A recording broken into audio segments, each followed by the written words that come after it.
Start చేయనా. ధర్మో రక్షతి రక్షితః. ధర్మాన్ని కాపాడితే, ధర్మాన్ని రక్షిస్తే ఆ ధర్మమే కాపాడుతుంది అనే దానికి చక్కటి ఉదాహరణ.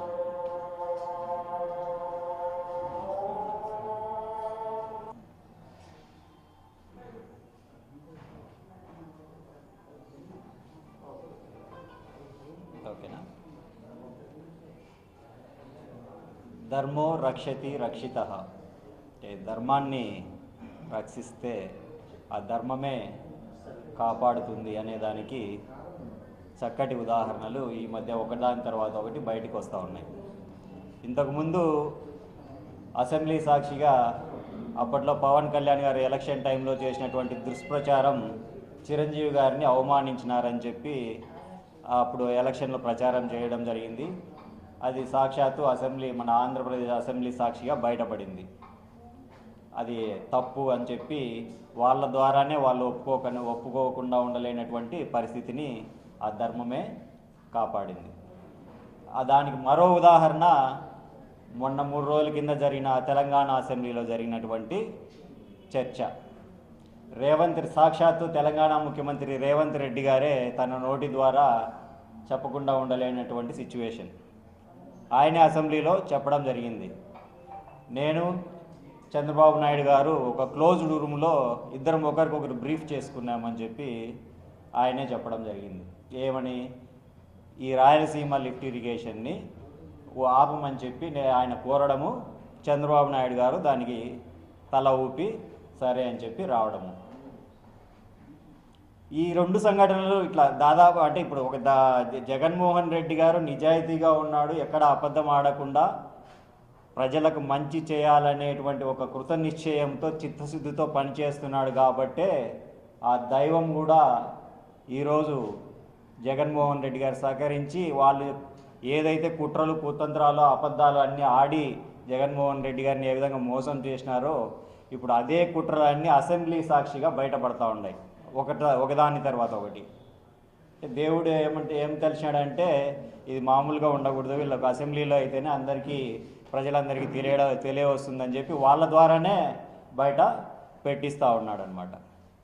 ఇప్పుడు ఇంకా ఈ రాయలసీమ లిఫ్ట్ ఇరిగేషన్ కూడా చూసుకుంటే ఇది మన సంయుక్త ఆంధ్రప్రదేశ్ తర్వాత రాయలసీమ మన ప్రత్యేక ఆంధ్ర ఏర్పడిన తర్వాత one of the biggest irrigation project.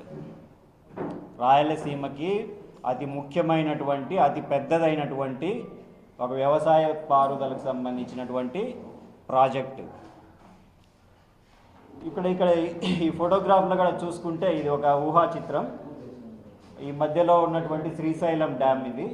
ఇందులో శ్రీశైలం డ్యామ్ వచ్చేసి దాని కెపాసిటీ వచ్చేసి 885 అడుగులు నీటి సామర్థ్యం. అది ఇక్కడ మనం వివిధ ప్రాజెక్టులు అంటే రాయలసీమ సైడు కానీ తెలంగాణ సైడ్ కూడా ఉన్నటువంటి ఇరిగేషన్ ప్రాజెక్ట్స్ కూడా చూసుకుంటే Rayalaseema side Pothireddypadu head regulator ఉంది, ముచ్చుమర్రి ఇంతవరకు ముచ్చుమర్రి అనేటువంటిది ఒక ప్రాజెక్ట్ ఉంది. ఇటు సైడ్ కూడా చూసుకుంటే Telangana side SLBC Srisailam left bank canal ఒకటి, దాని తర్వాత కల్వకుర్తి ఒకటి, దాని తర్వాత పాలమూరు రంగారెడ్డి. సో ఇప్పుడు తెలంగాణకు కూడా చూసుకుంటే ఓవరాల్గా వాళ్లకు 93 టీఎంసీలు వాడుకునేంత కెపాసిటీతో వాళ్ళు అటు పక్కన నీటిపారుదల ప్రాజెక్టులకు అక్కడ శ్రీశైలం డ్యామ్ నుంచి లిఫ్ట్ ఇరిగేషన్ ప్రాజెక్టులు వాళ్ళు ఏర్పాటు చేసుకోవడం జరిగింది వాళ్ళ అవసరాలకు కొద్ది. మనకు వచ్చేసేపటికి ఇక్కడ పోతిరెడ్డిపాడు ఎంతవరకు దాని కెపాసిటీ 841 అడుగులు పైన ఉంటేనే అది దాని హెడ్ రెగ్యులేటర్ నుంచి నీటిని వాడుకునేదానికి వీలవుతుంది. అంటే 881 అడుగు ఉన్నప్పుడు దాని పూర్తి సామర్థ్యంతో 44,000 క్యూసెక్ల నీటిపారుదల సామర్థ్యంతో అది వర్క్ చేయడం జరుగుతుంది. సపోజ్ ఇప్పుడు వాటర్ అనేటువంటిది అంటే అదేదో వరదలు వచ్చినప్పుడు లేకపోతే బాగా వర్షాలు పడిన టైంలో మాత్రమే దాని నుంచి మనం వాడుకునేదానికి ఆస్కారం. ఏది? పోతిరెడ్డిపాడు హెడ్ రెగ్యులేటర్ నుంచి. ఒకవేళ నీటి సామర్థ్యం అనేటువంటిది 8,400 అడుగు కిందికి వెళ్ళిందంటే పోతిరెడ్డిపాడు ద్వారా ఎటువంటి ఉపయోగము లేదు. కిందకు వచ్చేసరికి ముచ్చుమర్రి 800 అడుగుల లో 700 నుంచి 800 అడుగుల మధ్యలో ముచ్చుమర్రి ఉంది. కానీ ముచ్చుమర్రి కెపాసిటీ అనేటువంటిది 3 రోజులకు కానీ 1 టీఎంసీ నీటిని లిఫ్ట్ చేయడం అనేటువంటిది దాని కెపాసిటీ లేదనమాట. సో దీన్ని ఓవర్కమ్ చేసేదానికే జగన్మోహన్ రెడ్డి గారు రాయలసీమకు ఉన్నటువంటి కరువు ప్రాంతంగా ఉంది కాబట్టి ఆ కరువును తొలగించడానికి కోసం అని చెప్పి అంత ప్రతిష్టాత్మకమైనటువంటి రాయలసీమ లిఫ్ట్ ఇరిగేషన్ని ఆ రోజు తన కార్యాచరణలో రూపొందించడం జరిగింది. దానికి ఎన్ని అడ్డంకులు వచ్చినప్పటి నుంచి అక్కడ ఒక ఎన్విరాన్మెంట్ క్లియరెన్స్ లేదని చెప్పి ఒకటి కావాలనే వాళ్ళతో ఎన్జిటీలో నేషనల్ గ్రీన్ ట్రిబ్యునల్లో వెళ్ళి కేసులు వేయించడం కానీ, ఇంకొకటి పర్మిషన్స్ లేవు లీగల్గా అని చెప్పి అన్ని ప్రతి అడుగున అడ్డం పడతా ఉన్నప్పటికీ కూడా ఆ అడ్డం అన్నింటినీ తొలగించుకొని మరి ప్రాజెక్టులన్నిటినీ దాన్ని ముందుకు నడిచే విధంగా ముందుకు తీసుకెళ్లడం జరిగింది. ఇప్పుడు అప్పటికి సెంట్రల్ గవర్నమెంట్లో తన పాత్ర కూడా లేకపోయినప్పటికీ వాడికి ఉన్నటువంటి స్నేహం, సెంట్రల్ గవర్నమెంట్తో ఉన్నటువంటి స్నేహంతో దానిపై ప్రాజెక్ట్ని ఎలాగైనా పూర్తి చేయాలనే ఉద్దేశంతో దాదాపు 7,000 కోట్ల ఖర్చుతో ప్రాజెక్టును ముందుకు జరుగుతూ ఉంది. ఒక పక్క తెలంగాణ వాళ్ళు కేసులు వేయడము, ఇంకొక పక్క ఇండైరెక్ట్గా ఎవరో కేసులు వేయించడము, దాన్ని ఎలాగైనా ఆపాలనేటువంటి ఉద్దేశంతో తెలంగాణ గవర్నమెంట్ వారికి సహకరించే వాళ్ళు కొందరు దాన్ని అడ్డుకుంటున్నప్పటికీ కూడా జగన్మోహన్ రెడ్డి గారికి వారి సంకల్పం ముందు వాళ్ళందరూ ఓడిపోక తప్పనటువంటి పరిస్థితి. ఇప్పుడు ఇదే ఎగ్జాంపుల్ ఒక చిన్న ఇప్పుడు అందరికీ తెలిసే ఉంటుంది, విశ్వామిత్రుడు చరిత్రలో జరిగినటువంటి ఒక గొప్ప యజ్ఞం ఏంటంటే విశ్వామిత్రుడి యజ్ఞం. ఆయన లోక కళ్యాణం కోసం ఆ రోజు త్రేతాయుగంలో అతీత దేవతలకు సంబంధించిన అతీత శక్తులు కానీ అవన్నీ పొందడానికి కోసము ఒక యజ్ఞం తలపెట్టి ఉంటాడనమాట. ఆ యజ్ఞాన్ని రాక్షసులకి వాళ్ళకి తెలిసి ఈ యజ్ఞం కూడా జరిగితే మన సామర్థ్యం తగ్గిపోతుంది, మనల్ని దేవతలు వీళ్ళంతా డామినేట్ చేస్తారని చెప్పి ఎలాగైనా ఆ యజ్ఞాన్ని విఫలం చేయాలని చెప్పి రాక్షసులు అందరూ కలిసి టాటకి అనే రాక్షసిని ఆ యజ్ఞాన్ని భగ్నం చేయడానికి అని చెప్పి పంపిస్తారనమాట. ఆవులను కట్ చేసి ఆ యజ్ఞంలో పడేయడము, రక్తం తీసుకొచ్చి ఆ యజ్ఞం జరగకుండా పడేయడము, వర్షాలు పడేటట్లు చేయడము, రాళ్ళు పడేటట్లు చేయడము, ఇట్లా యజ్ఞాన్ని ఏదో ఒక విధంగా యజ్ఞాన్ని భగ్నం చేయాలనేటువంటిదే రాక్షసులటువంటి ఉన్నటువంటి వాళ్ళ నిర్ణయం. అప్పుడు ఈ విశ్వామిత్రుడు దశరథుడిని వేడుకుంటే అప్పుడు రాముడు యుక్త వయసులో ఉన్నటువంటి రాముడు లక్ష్మణుడు ఇద్దరిని ఎలాగైనా విశ్వామిత్రుల వారికి యజ్ఞం పూర్తి చేసే విధంగా సహకరించండి అని చెప్తే అప్పుడు రాముడు తన మొదటి యుద్ధాన్ని ప్రకటించి ఆ టాటకిని అంతమొందించి యజ్ఞము పూర్తి చేయడం జరిగింది. ఎందుకు చెప్పాల్సి వచ్చిందంటే ఈ జగన్మోహన్ రెడ్డి గారు ఒక అపర భగీరథుల్లాగా రాయలసీమకు ఒక లిఫ్ట్ ఇరిగేషన్ ద్వారా నీటిపారుదల తీసుకొచ్చి రాయలసీమ ప్రాంతం కరువు తీర్చాలి అనేటువంటి ఒక కృత నిశ్చయంతో ఒక యజ్ఞంలాగా చేస్తూ ఉంటే ఇంకో పక్కన వీళ్ళు టాటకిలాగా పోయి ఎన్జిటీలో పోయి కంప్లైంట్లు ఇవ్వడము, దానికి లీగల్గా ప్రాబ్లమ్స్ క్రియేట్ చేసి ఆపేదానికి ఇంకొందరు ప్రయత్నం చేస్తూ ఉన్నారు.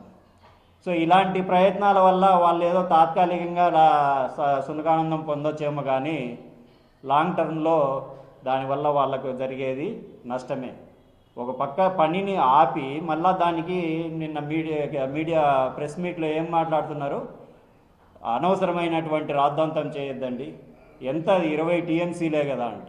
అంటే 20 టీఎంసీలు అంటే అదేదో 20 నంబర్ చిన్నగా కనపడచ్చు, అసలు ఈయన దృష్టిలో టీఎంసీ అంటే ఏందో మరి నాకు తెలియదు. తెల్లవారుదామున మగ్గుతో కడుక్కునే నీళ్ళు అనుకున్నాడో మరి ఏమో మరి నాకు అర్థం కాల. ఒక టీఎంసీ 1000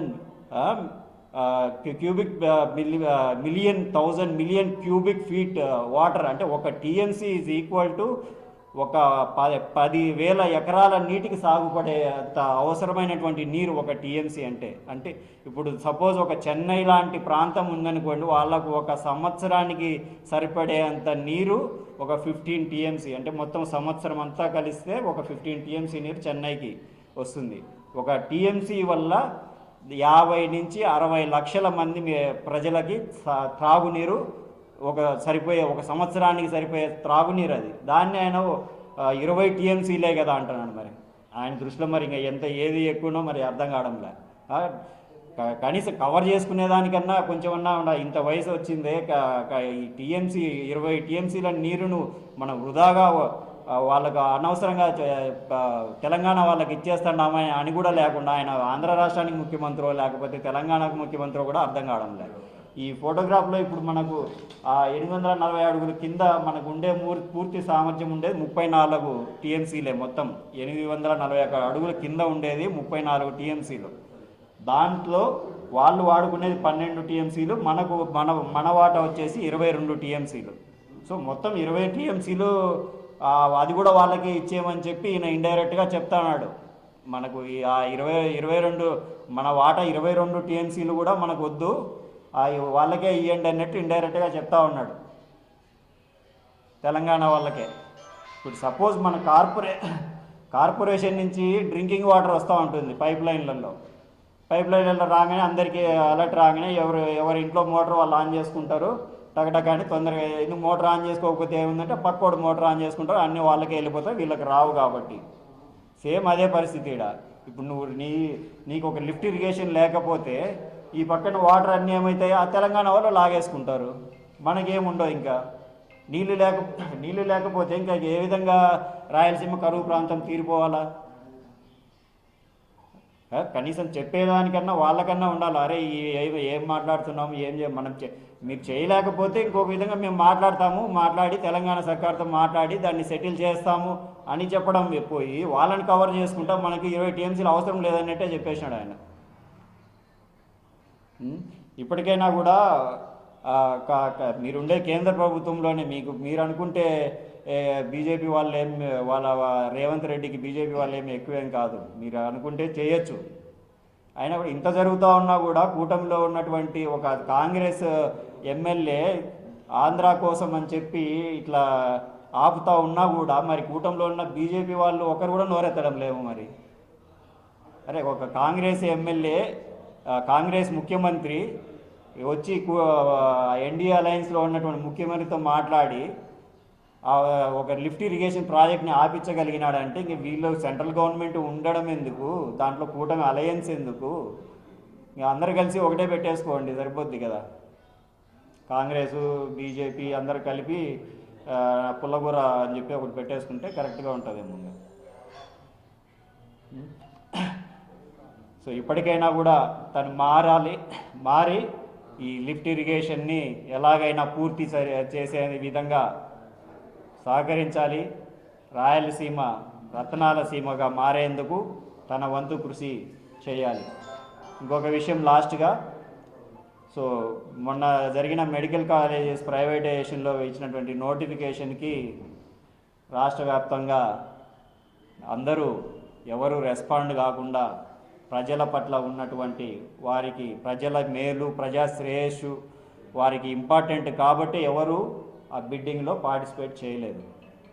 ఇదేదో జగన్మోహన్ రెడ్డి గారు అని కానీ వార్నింగ్ అని కాదు, కానీ అందరికీ చిత్తశుద్ధి ఉంది కాబట్టే మెడికల్ కాలేజెస్ వాటి ప్రాధాన్యత వాటి ఉపయోగం పేద మధ్యతరగతి వారికి అవసరమని తెలుసుకున్నారు కాబట్టే ఈరోజు బిడ్డింగ్లో ఎవరు పార్టిసిపేట్ చేయలేదు.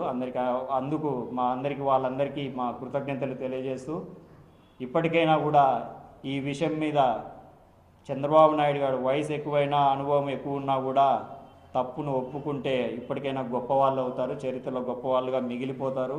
ఆ మిగిలిన 7 కాలేజీలను మీరు ఒక 20% 30% పూర్తయినటువంటి పనులను మిగతా 70% మీరే పూర్తి చేయండి. మీరే క్రెడిట్ తెచ్చుకునేదానికి మంచి ఆస్కారం ఉంటుంది.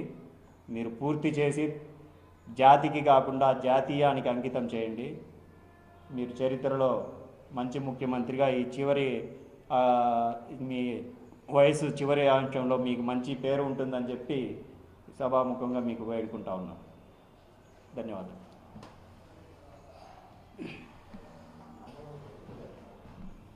ఓకేనా? మీడియా మిత్రులందరికీ నమస్కారము. ఈరోజు రాయలసీమ లిఫ్ట్ ఇరిగేషన్ పనులు చాలా జాప్యం జరుగుతూ ఉంది. అంటే ఈ కూటమి ప్రభుత్వం ఏర్పడిన తర్వాత రాయలసీమ లిఫ్ట్ ఇరిగేషన్ పనులను పక్కకు పెట్టి వాళ్ళ స్వలాభాల కోసం, అంటే ఇంతకుముందు మన చంద్రబాబు గారితో పనిచేసినటువంటి ఎమ్మెల్యే ఇప్పుడు ప్రస్తుత తెలంగాణ సీఎం రేవంత్ రెడ్డి గారికి మేలు చేయాలనే ఉద్దేశంతో ఆ నీటిని అటు మళ్లించడం జరుగుతూ ఉంది. రాయలసీమకు సాగునీటి ప్రాజెక్టులు తేవాలనే సదుద్దేశంతో అప్పటి మన ముఖ్యమంత్రి వైఎస్ రాజశేఖర రెడ్డి గారు పోతిరెడ్డిపాడు హెడ్ రెగ్యులేటర్ సామర్థ్యం పెంచాలని ఒక ప్రణాళికను తీసుకొని వస్తే అప్పట్లోనే మన చంద్రబాబు గారు అడ్డం పడి దాన్ని ముందుకు పోనీయకుండా చేశారు.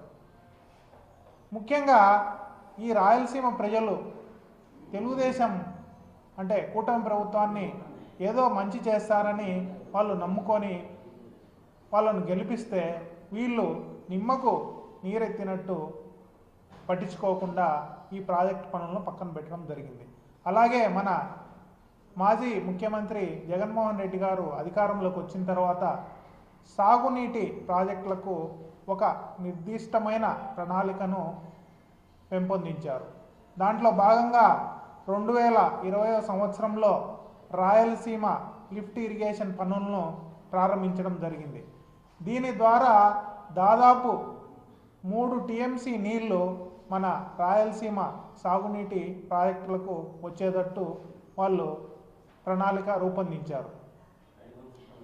ఆ తర్వాత వచ్చిన ఈ కూటమి ప్రభుత్వం దీన్ని పక్కన పెట్టేసి రాయలసీమ ప్రజలకు అన్యాయం చేస్తున్నారు. అలాగే ఈ ప్రభుత్వం ముందు ఉన్న ప్రభుత్వ మెడికల్ కాలేజీలను ప్రైవేట్ పరం చేయాలని చూసినప్పుడు బిడ్డింగ్కు ఎవరు రాలేదు. అంటే దాన్ని బట్టి అర్థం ఏమైంది, ప్రజలు దీనికి సుముఖంగా లేరు. ఇట్లా ప్రభుత్వ మెడికల్ కాలేజీలను ప్రైవేట్ పరం చేస్తే చాలా ఇబ్బందులు ఉంటాయని తెలిసే ఎవరు కూడా పార్టిసిపేట్ చేయడం లేదు.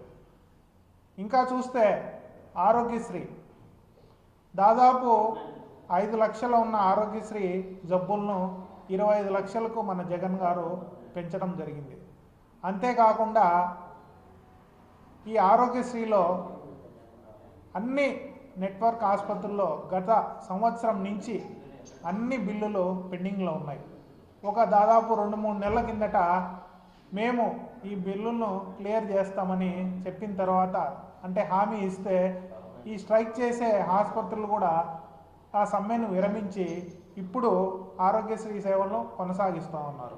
కానీ ఇచ్చిన హామీని పక్కన పెట్టి వీళ్ళు ఆ పెండింగ్ బకాయిలను అలాగే ఉంచేసరికి కొంతమంది, అంటే కొత్తగా హాస్పిటల్ పెట్టిన వాళ్ళు, చిన్న హాస్పిటళ్ళు ఆరోగ్యశ్రీ కలిగి ఉన్న వాళ్ళు డబ్బులకు ఎంతో ఇబ్బంది పడుతూ మూసేయాల్సిన పరిస్థితి ఉంది.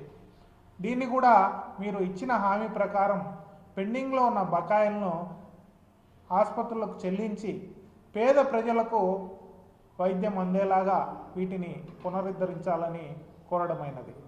అలాగే ప్రతి గవర్నమెంట్ హాస్పిటల్, అంటే పిఎస్సిల్లో మన జగన్ గారు గవర్నమెంట్ ఉన్నప్పుడు ప్రతి పిఎస్సిలో 2 డాక్టర్లు ఉంటే పేద ప్రజలకు సరైన వైద్యం అందుతుందని ఆయన ప్రణాళిక రూపొందిస్తే ఈ మధ్య కాలంలో పిఎస్సిల్లో కొన్ని చోట్ల, అన్ని చోట్ల కాదు కొన్ని చోట్ల సరైన, అంటే 2 డాక్టర్లు ఉన్న చోట ఒకళ్ళే వచ్చి విధులు నిర్వహిస్తూ ప్రజలకు తగిన న్యాయం చేయడం లేదు.